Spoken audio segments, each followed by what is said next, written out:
Hi there, this is Abhishek, and in this video I will show you how you can pass on these multiple values. So in the previous video I've shown you how you are accepting each of these single calls and processing the data, but let's make it more efficient to combine all of these values and pass it properly. So what I'll do is I will simply remove this country and this sales because we know that's what it indicates.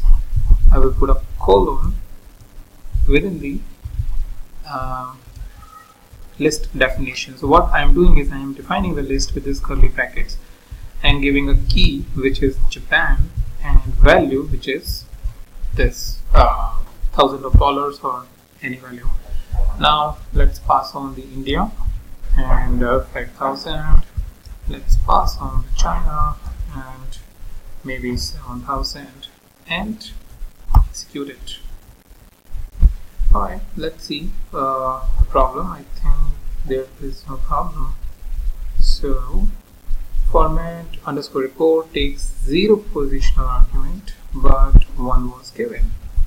Okay, so this basically indicates that here we are specifying the values which this is not able to understand. So what we need to do in such case to make it meaningful is let's get this out. Store is in an object like sales data maybe, right? And then call the star sales, and let's get the output now. So now if you see, I get my Japan, India, China. So based on the proper dictionary object that we created, we passed on with the help of the star parameter, and here again what it is accepting is the star quarks. So we are passing multiple values over here with the help of this one by one, and this is accepting it the parameters, multiple parameters over here based on my dictionary object which is sales. So this is how you can print or you can pass on the multiple values which you are getting maybe from the web file or anywhere else.